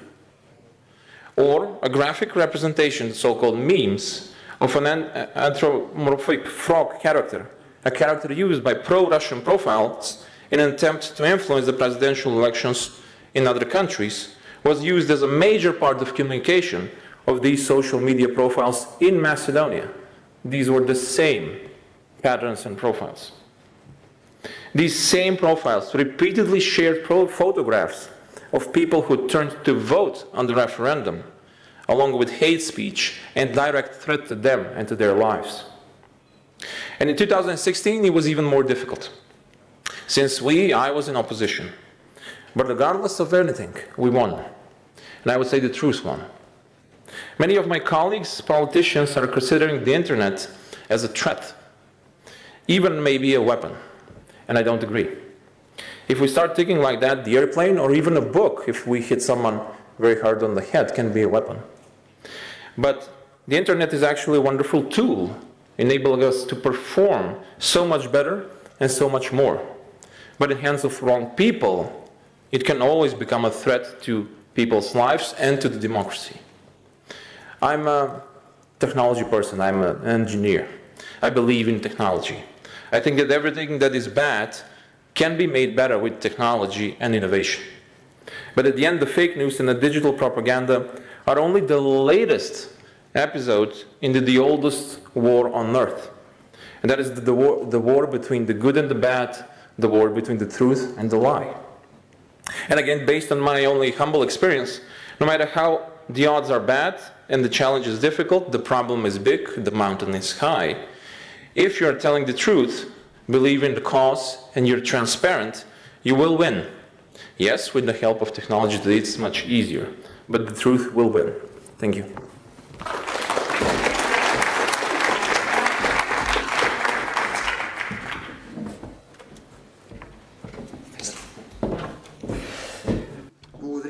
Thank you.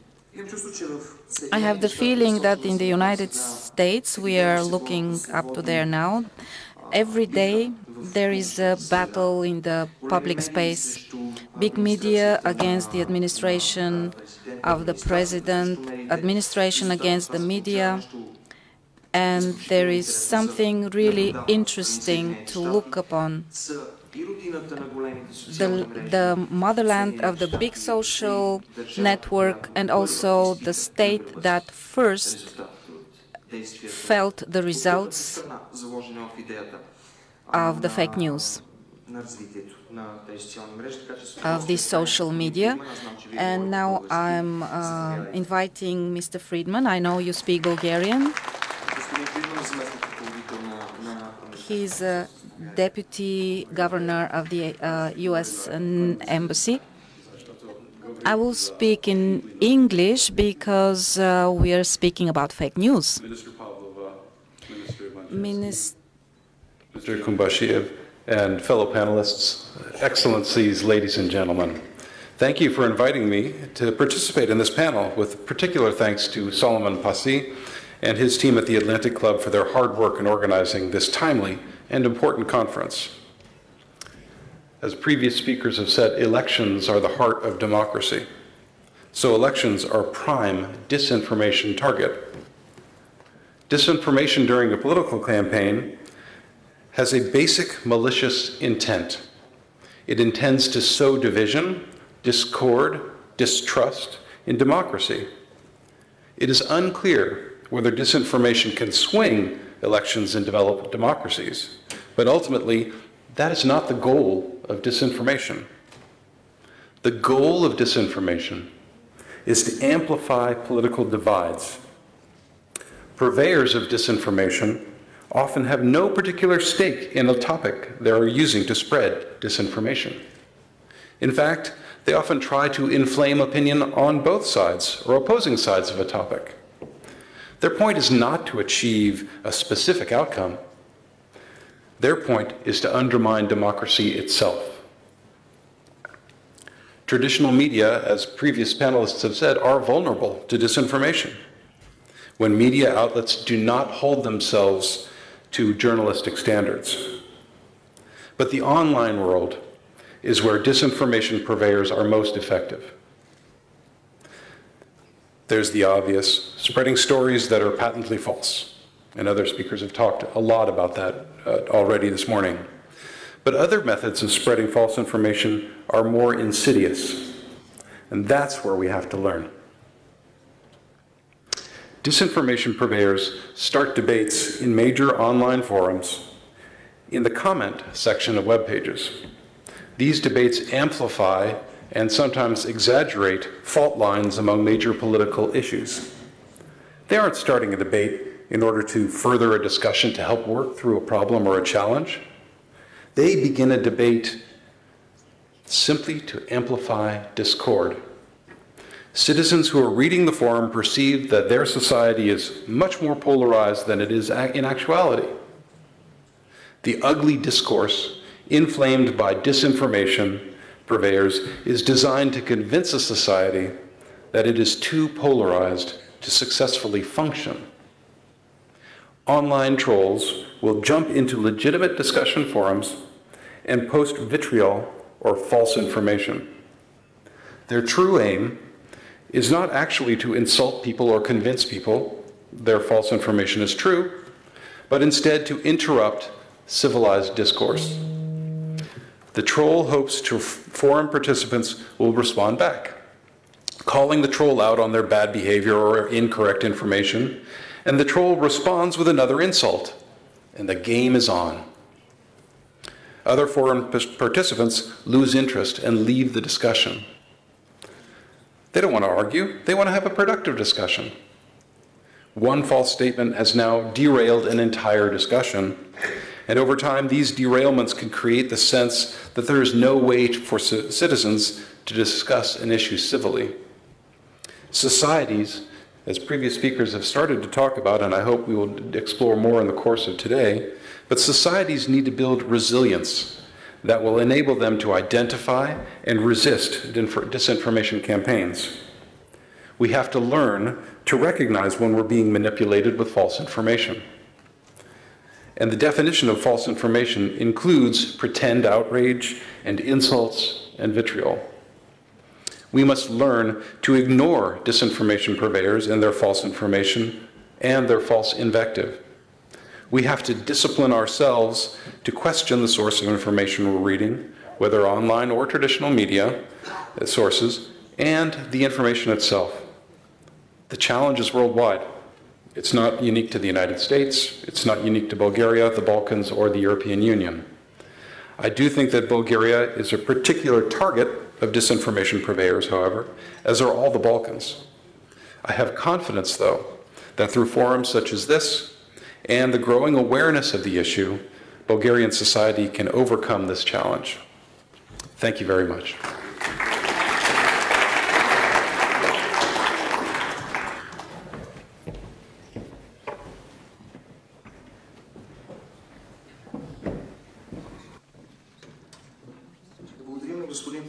Let's thank Mr. Friedman. There are two concepts. And I would like to open the room for questions and discussions.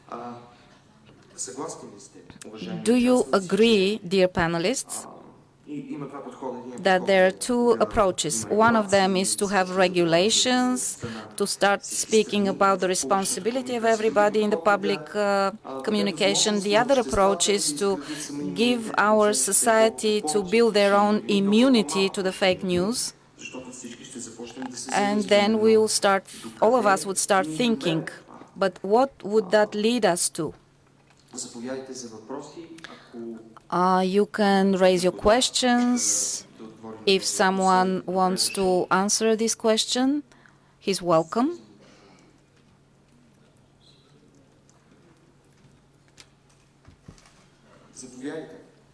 Please have the floor. You're welcome, Mrs. Poptodorova. I don't hear. The mic is not working. I'm sorry. Come here. Come here. You can raise your question from there. It's a commentary, not really a question. Thank you very much. Well, the technical devices now helps me to look in your eyes now. I have a comment, by the way, or continuation to what has been said up to now. There is an elephant in the room, and this elephant is called geopolitics. All the speeches we heard up to now, the first panel, the second panel, are showing us, but they did not reach to the clear formulation of the issue that fake news that we are discussing here, that are the object of our concern for 2 years. There is now a big struggle, and unfortunately our part, my part, is in the center. So what our Macedonia representative spoke about, and the Vice Ambassador of the United States is saying what I would be saying directly. So the problem could not be solved only by legislation or messages of events like this. There is a very strong battle in which direction the Western Balkans are going and the whole Southeastern Europe. We have to face the fact that a country, I know that Solomon does not want us to call countries, but I will do that. There is one country, Russia, that would not let go, as we would say, the Balkans to make their free choice. Macedonia is the last example about this. We had that in Cherna Gora and Montenegro and the other countries. So let's face this challenge, this risk and threat. We have to face that with open eyes and uniting the public opinion in our own countries. Our concern about Bulgaria is that the public opinion is divided because of the lack of true agreement, expressed agreement of the between the political parties. In the 80s, we had a total union upon the goals that we have to pursue as a nation, NATO and the European Union. And now we could see even title pages that are questioning the membership of Bulgaria in NATO. These are all bad news. They're not fake, but they're bad news. So those bad news are leading us to fake news. That's why I'm pleading you. I don't know whom to turn to, maybe to Minister Pavlova. If the authority does not have a clear statement where Bulgaria stands and where it belongs, if we do not state our participation in the campaign of the NATO's anniversary, we will talk a lot about fake news that are aiming at killing the oppositions, killing politicians, political parties that would like to develop on their own in the Western direction. That's my...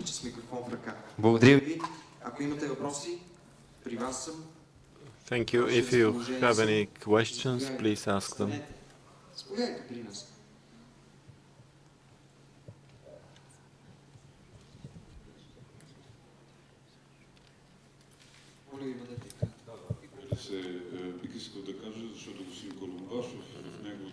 Mr. Korumbashev mentioned the Freedom House report about the Bulgarian situation, but when our country is officially at the 111th place in terms of media freedom and democracy, because the media are one of the pillars of democracy, it makes sense that every criticism towards the government, I have criticized her quite a bit in recent years, is fake news, is interpreted as fake news, but it isn't.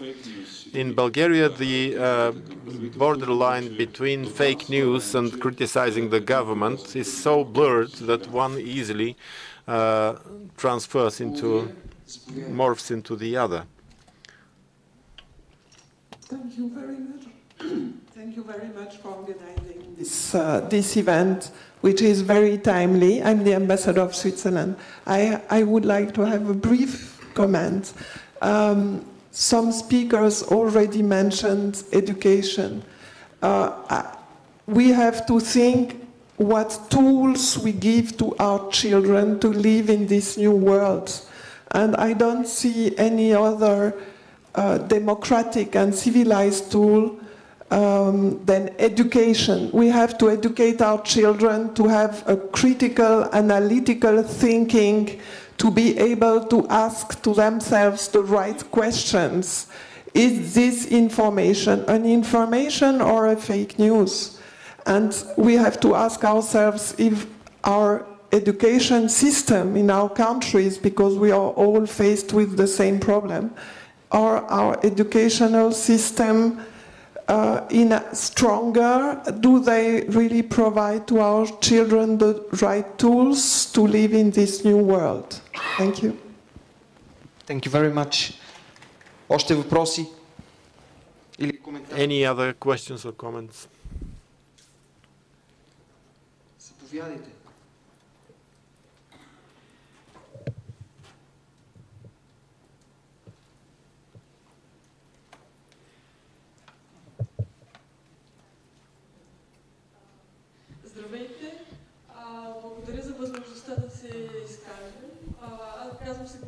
My name is Gloria Filipova from Abilities Foundation. Our foundation stands for the rights of LGBT community. Since early 2018, our community has become the key target of a piece of fake news, or it's a cluster of fake news related to the Istanbul Conference. If it is ratified, they say that same-sex acts will be legalized, that transvestites from Iran will be transported, will be shipped to Bulgaria, etc. It sounds insane, but these were the arguments that ruined the ratification process. And that had quite genuine consequences for us. The hate speech targeting us have increased immensely, and attacks against members of our community have also increased. And this was thanks to the spreading of these false fake news.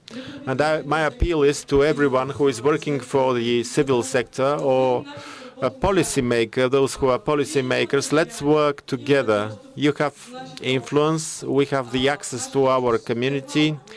With not a small community, we're somewhere between 8 and 10% of the population. And if we manage to work together and take the lesson from the last year when everybody was trying to fight piecemeal those fake news, we might be more successful. We have time for another comment. I'm an admiral. I'm a commander of the Navy. Congratulations to Mrs. Pavlova, because she has shown that there is a place for fake news in our reality. But even historically, we have other examples. If we look at that's a book of the late 19th century about a national character who says everybody is a rascal. That's fake news. This is a very popular saying in Bulgaria, that all politicians are rascals. But the first documented fight against fake news is the same writer. He had the courage to show that fake news exists, but do you think that we still have this same courage to be critical towards ourselves? Благодаря ви, адмирале.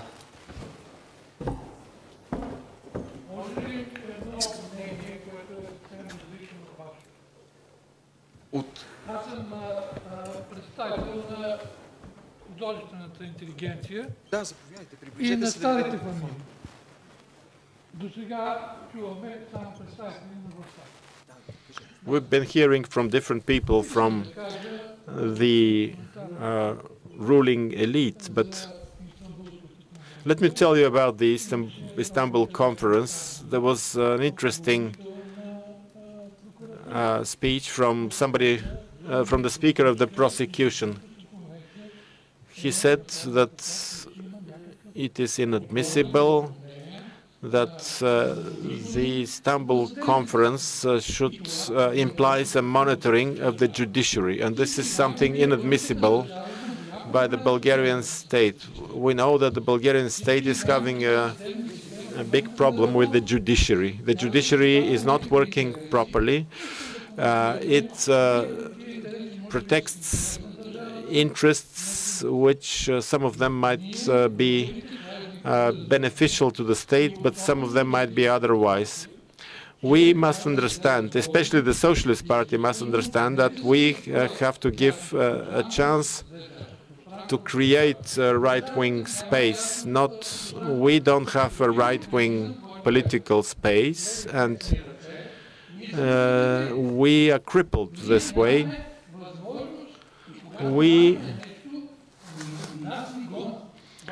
Every time we say something, we are being persecuted. Everybody says, where are the right-wingers? And the reason we're missing from the scene is that we're being persecuted. A few words about Facebook. This is the only platform where you can say certain truths about the judiciary, for instance, which should be changed.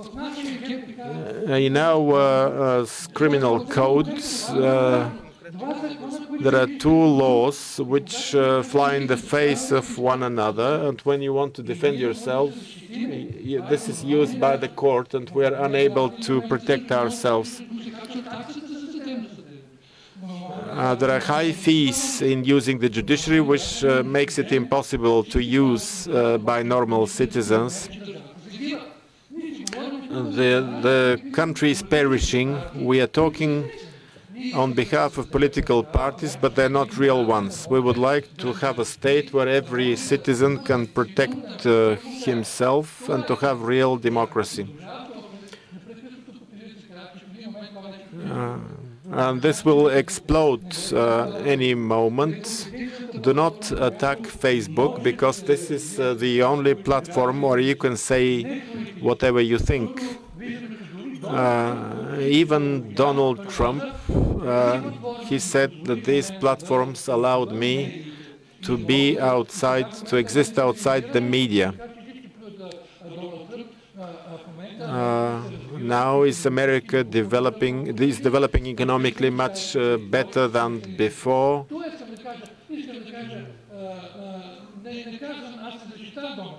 I'm not an advocate of Donald Trump. He has his weak sides.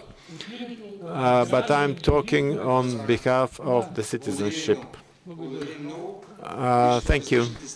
You see different sides, you see different opinions. Because we're close to the European elections, the most valuable communication is when it's personal, face-to-face. And Ina Ivanova will be telling us a few specific things about how we can distinguish lies from the truth in our communication. Hello again. I will lead you through some steps which might help you to distinguish lies from truth in your everyday conversations and in your perception of communication through the media.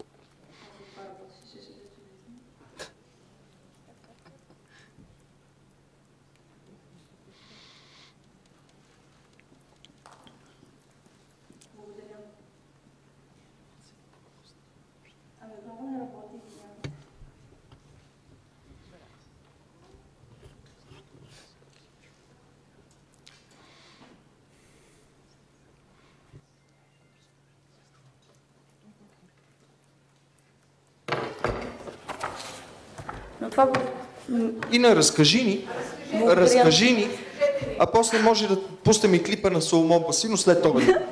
Добре, ще подкараме по тази линия. Вече ви споменах, че... I already mentioned that we're being lied to about 200 times a day. And the three types of lie, I told you about them, those who are to our own benefit or to make somebody else feel better, and those who mix the two motivations.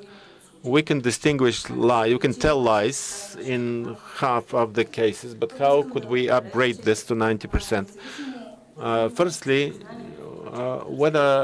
regardless of whether you know that you can distinguish lies, you can increase your percentage, and drastically reduce the lies that fool you. За 6 стъпки имаме връзка. Добре, чудесно. Сега ще ви разкажа за 6 стъпки. And now, 6 steps in telling lies. Канала, за да могат да ни до преди кафената пауза. Започваме с подготовка. Now, you know, the polygraph uses this to define what the basic line is, what's the basic behavior for a certain individual, and then to see some differences in stressful situations. The basic behavior is defined when you ask questions which do not threaten the other person, and he or she doesn't need to lie. And this is how he behaves when he or she is telling the truth. And this is our role of human polygraph. If somebody is telling the truth, how does he or she look? What is his face like? How does he keep his head? What's his overall body pose, and what does he do with his arms, what kind of movements they make, etc. And what space do they occupy. Следващото ще е много интересно за хората, които говорят много по телефона. А това е гласовата базова система. And also the voice. This will be interesting for people who talk on the telephone a lot. What is their tone, their pitch? Do they talk in a lower voice or want to be try to be louder? And the tics that have tics, the people tutting, for instance. And this is not a judgment. This is just about building a mental picture of how people behave. There's another step. This is the emotional basic behavior. When we tell the truth, but we are emotionally influenced, somebody might be excited by the topic, or if they work on a project, for instance, everybody, for instance, who worked on this, on organizing this event, they were excited about it. There were other topics that make us nervous, that frustrate us. People, in this case, do not want to lie, but they want to hide, to conceal whatever makes them feel embarrassed. And then gestures which betray the lie. Нещо означава лъжа. И когато забележим няколко тези жеста, че се струпват. And when we see several of these gestures which come together, it means that we are being lied to.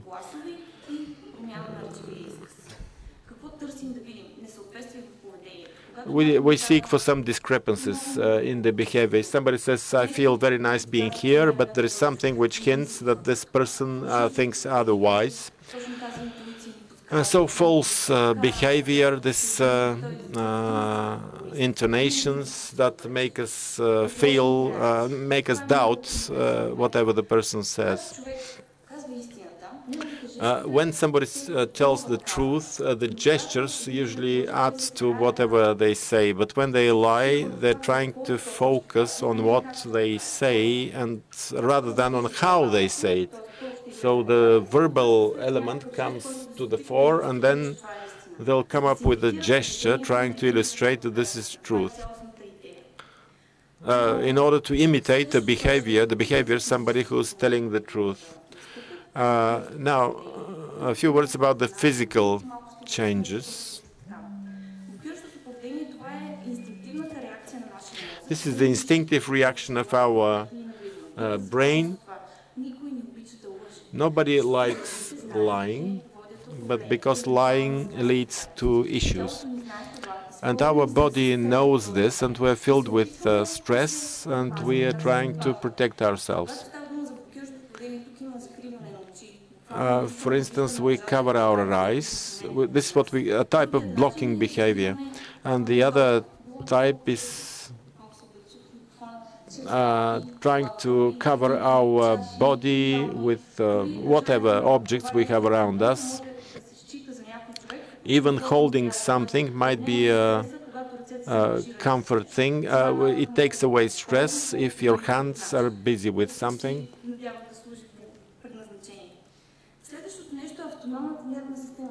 Then the autonomous nervous system gives us a lot of valuable information. For instance, people might breathe heavily, might start panting.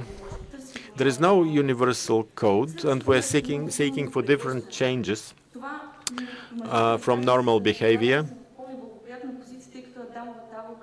We're looking for the Adam's apple, and this is the men are in disadvantage here because it's more visible with men, and you can see how they are swallowing. Then dry mouth, sweating or becoming pale. Some people blush at any moment when they feel some stress, but this is not a certain signal that the person is lying. This might be a part of their basic system. And gestures of self-comfort, this is how we provide oxytocin to our body when we touch ourselves, we touch a piece of jewelry, or straighten our necktie, or our shirt sleeves, the cuffs of our sleeves, etc. So we are trying to prepare ourselves to go more smoothly through the situation. And then pressing one's lips, I had prepared a very good picture, but this is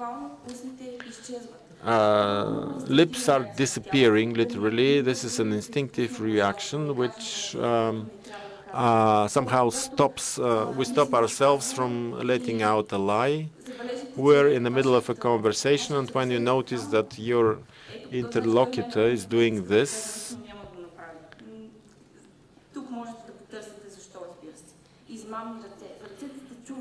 deceitful hands. You might have heard a lot about the hands, but they are the key factor of trust, whether to trust someone or not.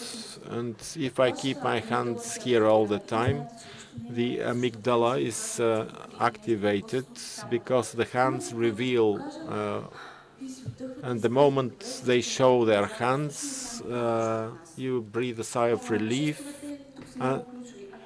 And gestures are very important. If in their basic behavior people are very expressive and like flailing their hands, and you say yes,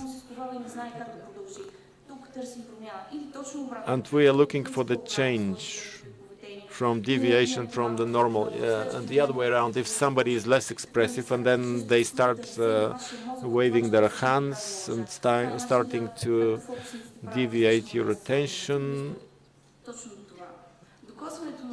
and touching one's nose as well. There is interesting research showing that while you utter a lie, there is a secretion in the nose which causes a tickle, and we then have to scratch our nose. So if this is not a part of somebody's basic behavior, it's very likely that they lie. Touching one's mouth, and once again we need to stop this information flowing out of our mouth. And then lifting one's shoulder. If somebody is sincere, they say, I don't know. But if they do this, this is a way for the body to release the tension which is being accumulated because they're trying to address too many tasks at a single time. And also changes in one's voice. That's very interesting, and we don't have enough time for that. But I'll tell you more about it if you get in touch with me.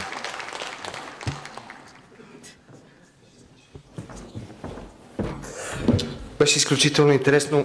Благодаря ви, благодаря и на вас. Дами и господа. That was interesting. And now we break for lunch. We can have some personal communication. We can watch one another, whether we say the truth or otherwise.